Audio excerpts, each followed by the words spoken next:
Hey everyone, it is about time. We are finally here for the final Go Bold or Go Home podcast of the 2021-2022 fantasy football season. And what a season. I'm a little biased. I think it was one of the greatest seasons of fantasy football ever. But, maybe I'm biased because I came out of nowhere and beat the giant that was Gritty and his Hulks. Because he actually had a bad week, as I called it. I told you this failed to man right introduce here. yourself as the incumbent league killer and fantasy champion, Nolan Patterson. Hey, You're not all giving I'm yourself enough saying, credit. I called it when I said I'm going to go with all the bold free agency pickups, hope that they all hit, which Mooney, shout out to Stephen for recommending that pickup. Was a huge carrier, and then also hoping that that Dylan would have his worst game, and he did. So that was a joy. So anyway, it is time for the way too early power rankings for the 2022-2023 Fantasy Football League. So Stephen, you're going to walk us through some of the formulas we used, if I remember correctly. Yep. All right. Yes. So same formula as the trade video. We use the draft pick value provided by the root, I believe. It's covered on my screen, so I hope I got that right. And then I use the Roto Street Journal's big 150 board that predicts the 2022 picks for the keepers. All right. Well, let's go ahead and see. I believe we're starting from last to worst. Is that correct, sir? That's right. What should be worst to should be first. All right, here we go. Who is going to be projected to finish last as of right now? Oh, it's Ben. Okay. So you got to explain this one. Well, if you look down the board, I don't think I really need to. There's a lot of 10 for 14 there. And that's what's really got him down. Now, I know that Ben, I don't think this is how it actually rolls, but this is what the power ranking says. I mean, Ben's pretty good at his late round strat, so that's what he was going for. He upped his keeper so you could see his output from, I gotta move my thing down so I can see it. From year 2 to year 3 is looking a little bit better. But he is projected to be the worst. And unfortunately, it's going to look by, not to play spoiler, but it's going to be by a little bit of distance there.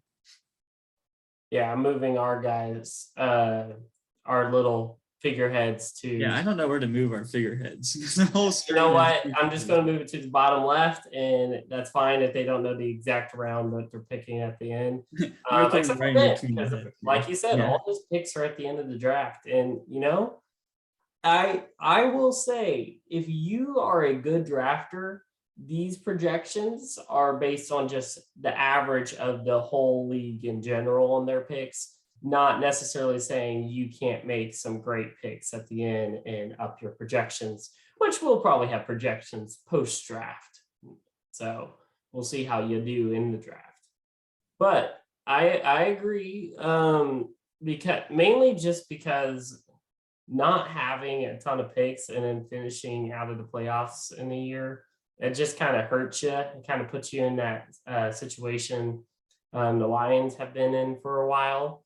The Lions have some picks now, but they usually have their one early pick and then they don't do anything with it. So we'll see how this goes for you, Ben. All right, 11, Andre, which is shocking because he had a really good season.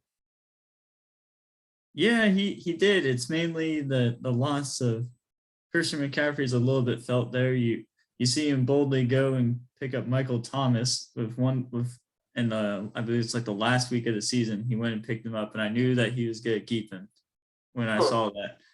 The Roto 2022 board isn't very quarterback friendly, partially why I think Ben has got that little bit of gap between 12th and 11th there. So would not like the Lamar pick, and I figured that he'd probably be going Thomas, and he did. And it really just depends on who's playing QB there in Saints in 2022, or does he get traded, which could still happen. But It's an interesting pick after 2 years of, I would say, lack of production from Thomas, and definitely a fantasy bust. But it could also be one of those where it's a situational thing, and as soon as he, like OBJ, who's been dead to fantasy owners until like week 8 this year, and all of a sudden, hallelujah, he's resurrected. So it is possible. It's a very bold pick, and that's what we like here. Right. I don't see him finishing this bad just because, the dude had a killer team this year, and there was a lot of it that was homegrown, late picks. So, and he's situated decently in the draft. And he really didn't trade away that many. Well, I don't think he traded away any picks. Hey, I mean, when you're this low, you might as well go for the high upside of Michael Thomas, because let's say everything goes well, he could end up being that dude over Lamar, who you could probably still get in the first round or second round anyway. So I think the interesting one will be Elijah Mitchell, because technically he started the season not as the starting running back, and Raheem Mostert was the starting running back. So I know Raheem's coming back again. I know I skipped on him in the draft, and Dylan called me crazy because, and I tried to warn them all, hey, he gets hurt every year. And sure enough, he got hurt again. And I had him last year, and I remember that pain. So this is why I think Elijah Mitchell should be safe, but at the same time, that does leave some uncertainty. You don't know how the 49ers backfield will shape up. They do have, Trey Sermon obviously had a down year. Everyone was hearing high things about him as a rookie high draft pick, but we'll see. We'll see what happens in that backfield. All right. 10, James. So look, he finishes last, but he ends up projected to do better. So that's already an improvement. Yeah, he made a lot of smart trades during the season, which we already covered. 2 of those guys are right there. If you haven't noticed so far, I've kept like 4 or 5 guys on every sheet so far for people that they didn't keep, just so you could kind of see as a reference. His roster was so bare thin that it was so obvious who he was going to keep and who he wasn't. Oh, yeah. There wasn't anybody else I could put up there as a potential option. I would have been interested if he had not gotten Christian McCaffrey, like with that trade from Dylan, somehow miraculously. I would have been interested to see if he would have been bold enough to take Tony Pollard. Yeah, it would have been that or Thomas at the time, but then he let him go. But I think 10th feels right. I mean, he's still got a lot of picks that he can do stuff with here too. So it's pretty down low, but I think he's pushing into playoff contention if he has a good draft. If he has a good draft. Once you get in there, you never know. So I would say if he has a good draft and, doesn't get too many busts, like going based on our old draft analysis, if he has like a B draft, I could see him fighting for a playoff spot. Definitely. If he has a C draft, probably won't finish last place again. But if he has like a D draft, this is that team that they need to have a solid draft to avoid the bottom. He's also got a lot of injury trouble with these 3. A lot of these 3 pretty much always seem to be on the injury report though. So we'll see. I think his ability to compete next year really lies on the health of these 3. So it'll be interesting to see if McCaffrey gets traded. I mean, if he gets traded to a team that's, not the Panthers, they might, one, miraculously, his health might be all of a sudden better. But 2, it'd be interesting to see what he does on a winning team. That's true.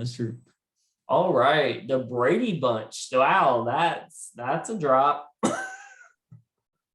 Yeah, it sure is. This one, I felt a little dirty putting him so low because his keepers aren't going to be studs, but it came at a cost. He has no picks next year. The dude that was the best drafter has no picks, which so do you really think he's going to be this slow? I mean, I don't think he'd be this low. I think he'll be a playoff team. I'm going to say he's not going to have like the same season he had this year, unless obviously he makes trades or, things we can't really predict at this point. Continues the Sean McVay style of trading away next year for this year. I think he's just going to go Sean McVay and probably trade away draft picks next year. So, but I'm hoping he targets people other than Dylan so he can actually get, he has to have balanced trades instead of just, holding someone at gunpoint and taking whatever he wants. Though I don't actually think they traded with Dylan, but yeah, that's just an analogy. And I get to say what I want. It's our podcast. But I definitely think league killer.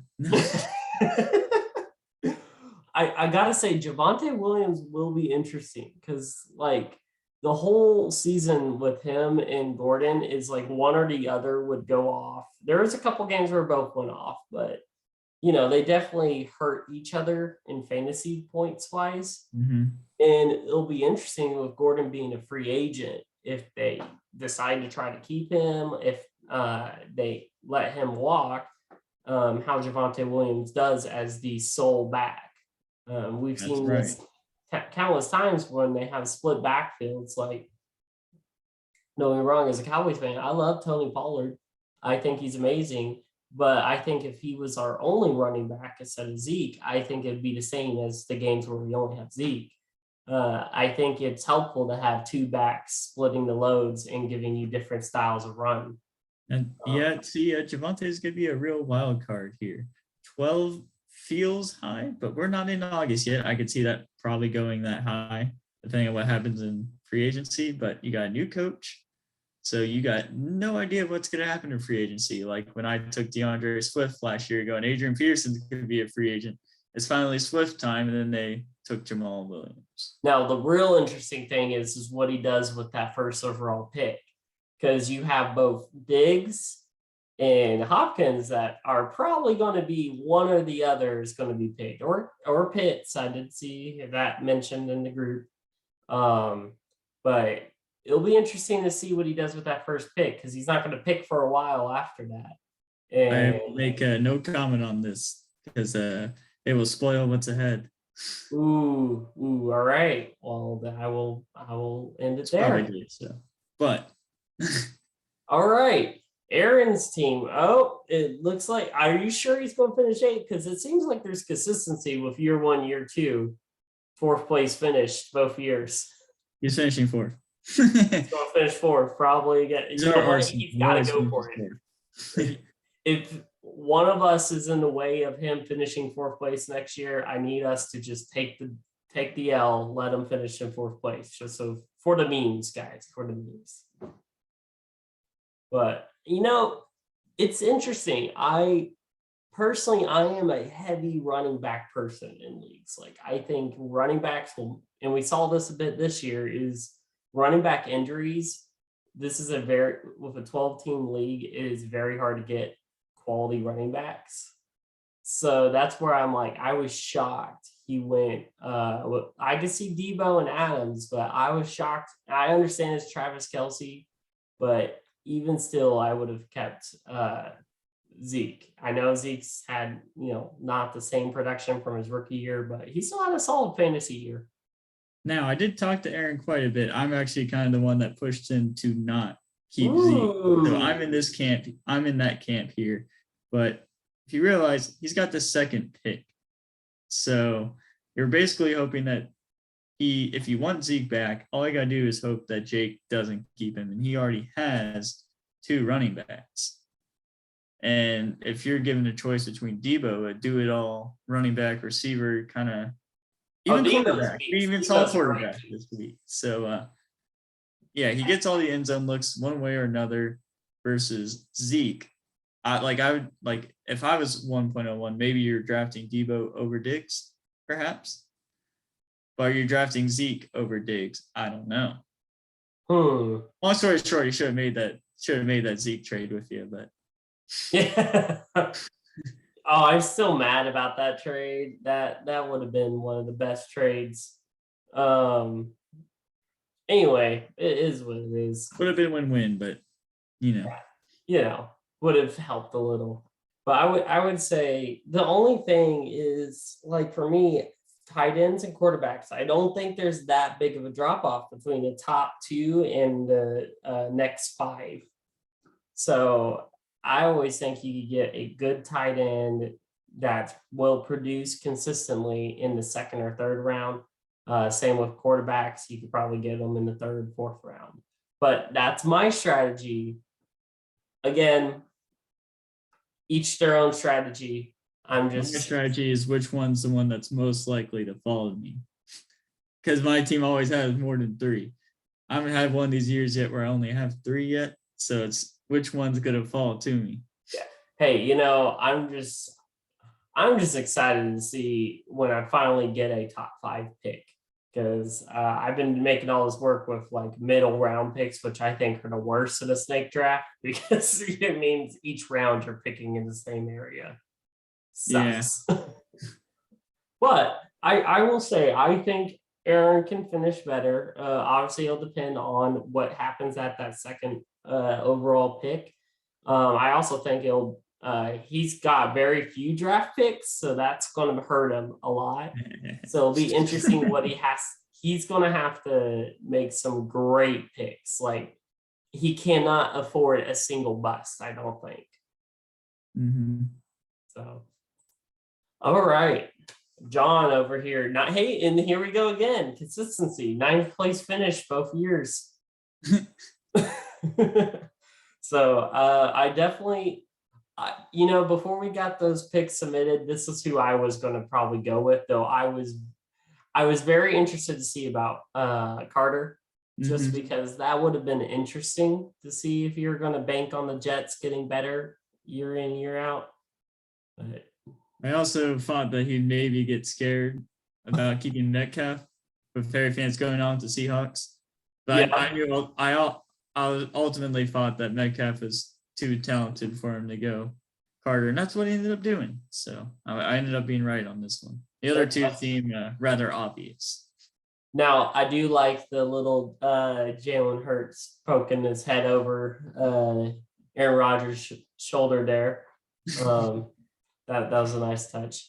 But I would definitely say that this is a probably a good spot. I could see him finishing just missing the playoffs, 7th place team as it stands, just based on John's always going to be the toilet bowl winner, That's his specialty now. He's gonna be like how Sevilla always wins the Europa League. He's gonna tank just enough to finish 7th and then win the toilet bowl.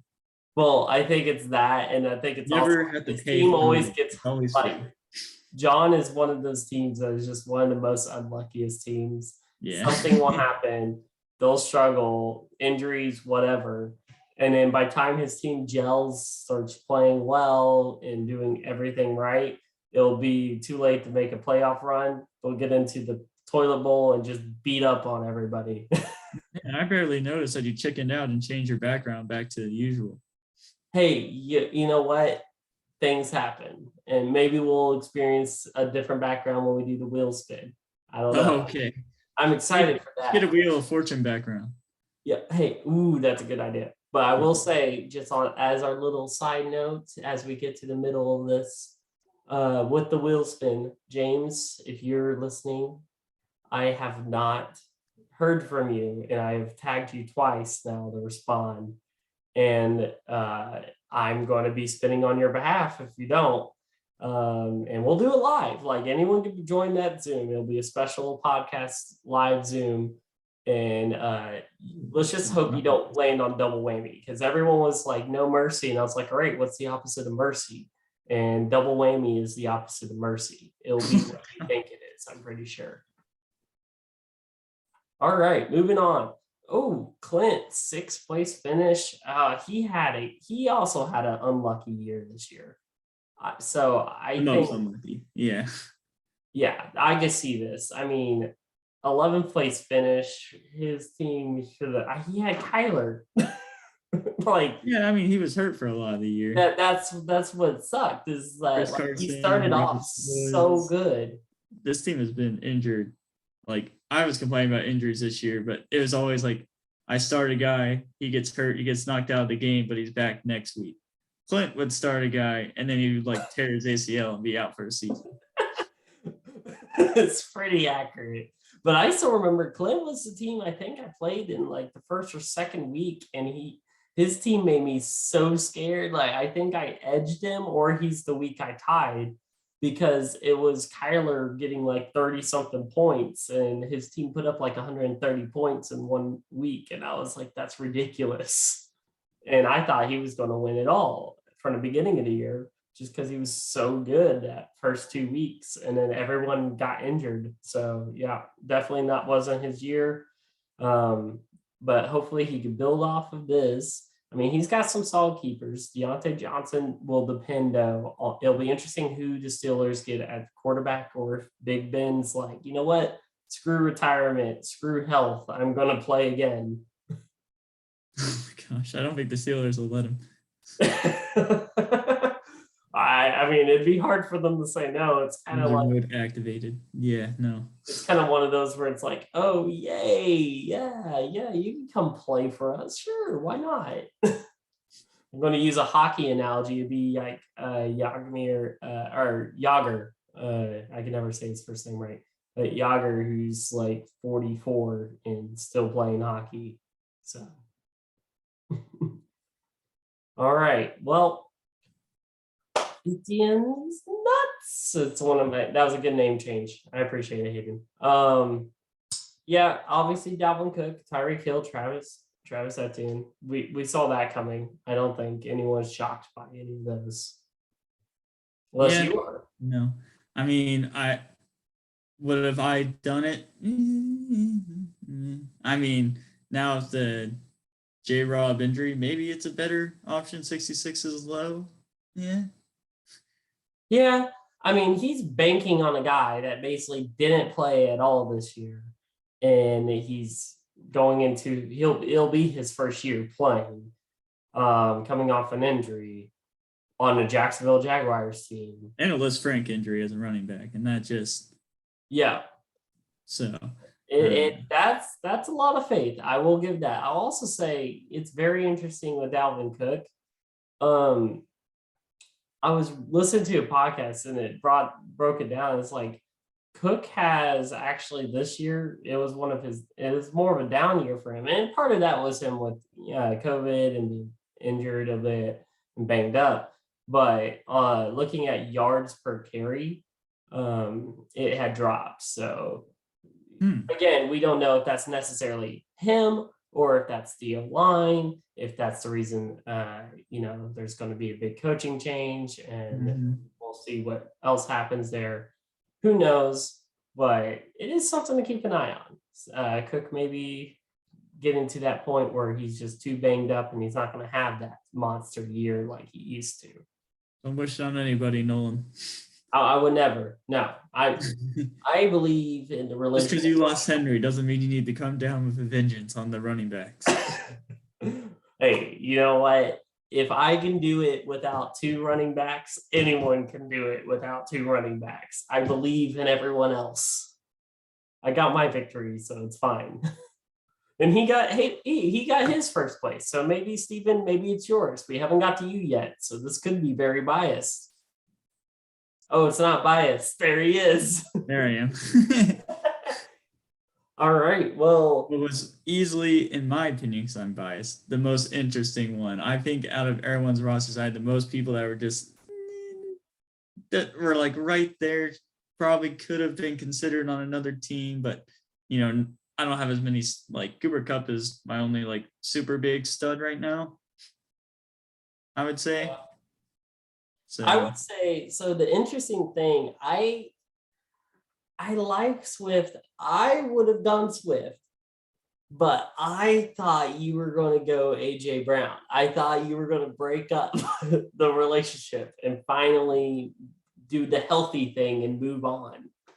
No, I'm committed for the worst. You really. It's like Ditka and Ricky Williams or whatever, kind of like that. Yeah, you're a exactly like it. You're a HCDC believer. Then Dan Campbell's going to turn it around, and Swift's going to be the next big thing over there. That's your hope, because otherwise you let two pretty solid receivers kind of walk out there, because I would venture to say I get one of them back. I would venture to say so. Let's see, at the 9th pick.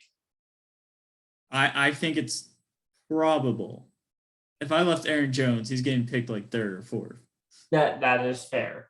But if you left Swift, I mean, maybe it depends on because no one else likes him. Yeah, it depends, because everyone else hates him, for sure. But Waddle's an interesting one, because especially even with half PPR, the dude is just a target machine. So yeah, you also got no Flores now. Let's see what. Yeah, that was what happens again. Firing of the day. The dude wins. He Who won knows? 8 out of 9 games for the Dolphins down the stretch, and they fired him. And did you see the report why? It's because he got in an argument with the GM, because the GM makes terrible decisions, has been there for 20 years. Must have like killed his cat or something, or like I don't know. Kid wrong or something. Like, I don't know. Maybe the GM's wife had a thing for Flores, and he decided, nah, gotta get rid of this guy.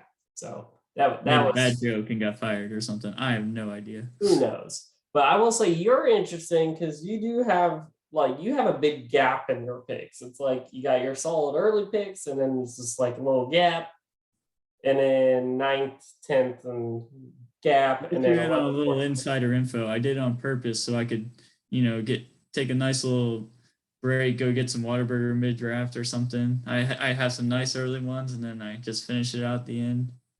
I avoid the middle sleep fest. No. I think what I'm going to end up, if I need to bring next draft, I'm going to bring an assistant, and they're going to be helping me in my war room draft picks and everything. If it's a virtual draft again, I'm going to have a full on war room. Maybe I'll put a virtual background, people walking around behind me. It'll be great. All right. Hey, look, it's me. So definitely feel like I made the right choice. I sat and debated. I was texting multiple people about between Chase Edmonds and Clyde Edwards-Helaire and Darren Waller. Those were the 3 I was, I couldn't pick one. Then because of my running back philosophy, I eliminated Waller, and also the injuries have scared me a lot. And then I never keep a quarterback. I'm sorry, those that believe in keeping quarterbacks. I think that's not the greatest strategy. But hey, again, what do I know? Like I said, my big board that I found on the internet and claimed it was mine. No, kid. It's not very quarterback friendly. Yeah. Now maybe like the thing said, Waller was probably a better keeper, but running backs are just like overvalued in our league for whatever reason. It's because we already expect injuries. You expect it's a 12-team league compared to other leagues. And most leagues are 8-team leagues, which you have running back depth. Which little side note, I finished first place in 2 of my 3 leagues, and then I got 3rd place in the other league. And that was the league where my running backs by the end of the year was Damian Harris and Keyshawn Vaughn, because I had 3 of my running backs go down with season-ending injuries. So, Right, Damian Harris was good this year. Yeah, Damian Harris is the only reason I was able to make it to 3rd place on that team. I also had Antonio Brown as a receiver. So that team, I don't know how finished 3rd place, but it did. Yay, thumbs up. Anyway, yeah, I think my debate between Helaire and Edmonds came down to, I just don't know because James Conner kind of stole the show in Arizona. Even though he's a free agent, I could see a possibility of him staying in Arizona, or in them trying to even trade Edmonds. Because when you just watch those games, the team lit up with James Conner. I already have read on a couple articles about how like the front office loves him. They could probably get him to return pretty cheap comparatively. Yeah, it's so much mystery there. And even though there's some with CEH after all his injury stuff, he's had a solid year when he's played. He's gone a couple 100-yard games. He's starting to, get in a groove. And I think just being in that Chiefs offense, it gives him more opportunity. Yep. Simple as that. Simple as that. All right. Colton. Woo. This is one, if Dylan had made his other trades, this was in my front runner for most improved team before Dylan did his thing. Because going 11th to 3rd, I called that at the beginning of the year after his draft when everyone thought I was crazy. In the first podcast of the season, I put him in like the top 4 of our power rankings because I was like, I loved his draft. And well, this is why. Though the Kamara trade, that was interesting. I don't know how you did that, but hey, you broke up with Kamara, but you can't break up with Swift. It's interesting. That's right. So, but yeah, I can see this. The only thing for Colton to watch out for, why he does have great draft position, it's the same thing with everyone. You just can't bust those early draft picks. If you bust on the early draft picks, it kind of puts you in a hole coming back. So he has a lot of opportunities to make early grabs, essentially. So we'll see what happens. I was kind of under the opinion that Colton was probably going to be the front runner last season, but then it seems like he got a little bit of cold feet on the season and traded back to be in the position this year. And he's still, again, you see it second.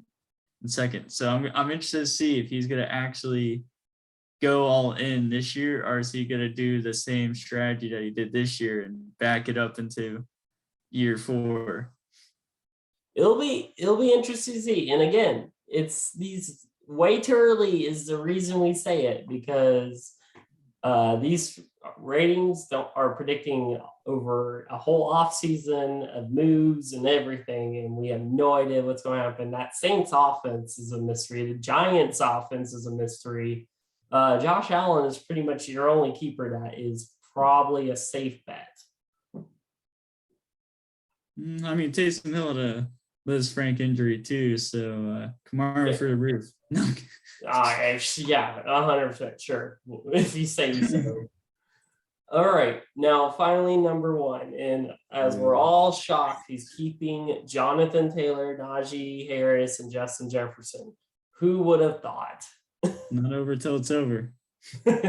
Not over. You know what? I want that to be his team name next year. It's not over till it's over, because I guarantee, again, I know he's going to say, oh, I finished second. I shouldn't be number 1. I'm like, again, your team was projected to beat me by 50 points. It's not my fault your team didn't show up to the last week of fantasy football. So that's all I'm saying on that now. But yeah, looking at it forward is the fact that, Najee's going to develop. Again, it's going to be interesting to see what the Steelers do in the offseason. Jonathan Taylor, the Colts let down at the end of the season. As a team. So maybe that's a concern going forward. There's some drama in Indy. Yeah, Indy. There's some drama going on in Indy.